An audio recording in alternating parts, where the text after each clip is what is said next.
on ne comprend pas bien ces rythmes saisonniers, mais chez nous, c'est vrai qu'il y a une saisonnalité. Tous les virus respiratoires n'ont pas la même saisonnalité. Je vous parlais de para-influenza des 3, c'est le printemps et l'automne, ce n'est pas l'hiver. D'accord ?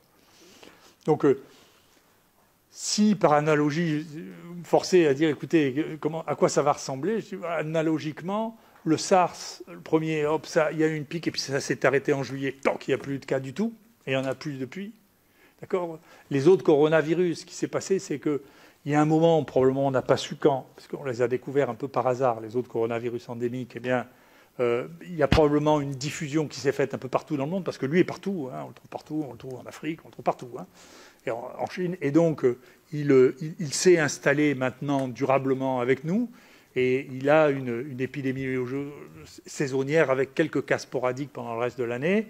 Et donc, c'est les deux modèles que je connais de coronavirus. Donc, si vous me demandez, je dis, écoutez, voilà, les modèles que je connais, c'est ceux-là. Donc, il y a une chance que ça ressemble au modèle qu'on connaît déjà, mais peut-être que ça sera quelque chose de totalement différent, parce que c'est une autre maladie. C'est une nouvelle maladie.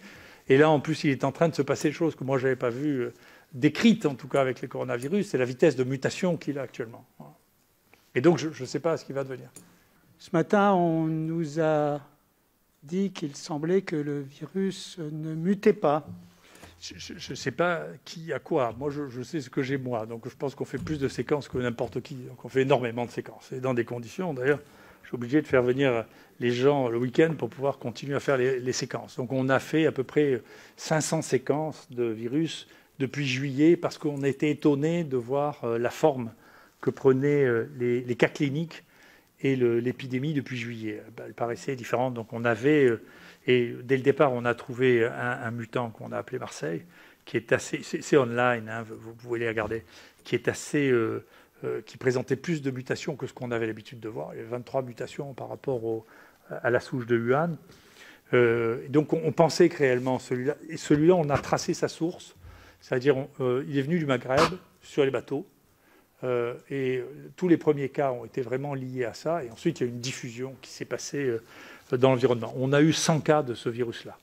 Actuellement, ce virus-là a à peu près disparu depuis août, et on pensait que c'était lui qui avait pris le truc, et on a maintenant 7 mutants. Et celui qui est le plus actif actuellement, c'est celui qu'on a appelé 4, où on a 60 cas du 4. Et globalement, si vous voulez, si vous regardez le nombre, mais vous voyez bien qu'on ne peut pas parler de la même chose. Moi, je vous assure, c'est des données, je viens de les écrire, ces données. Vous n'avez qu'à les regarder, elles sont online, parce qu'on met, effectivement, c'est une de nos autres sections, on met tout online maintenant, en particulier dans des situations épidémiques, pour que tout le monde puisse en profiter. Si on regarde, nous, tous les virus que nous avons eus jusqu'en mai, et qu'on regarde si vous regardez sur notre site, vous le verrez, on a beaucoup réfléchi pour le représenter de manière qui est visible, c'est-à-dire sur un cercle, le degré de variation par rapport à la souche initiale.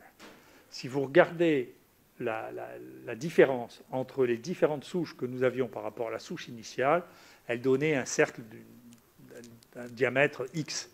Si vous regardez maintenant ce que nous avons depuis juillet, ce diamètre a été multiplié par 10. C'est-à-dire la variabilité des virus que nous avons maintenant, les virus que nous avons maintenant sont présentent entre eux 10 fois plus de variations que les virus que nous avions jusqu'en mai.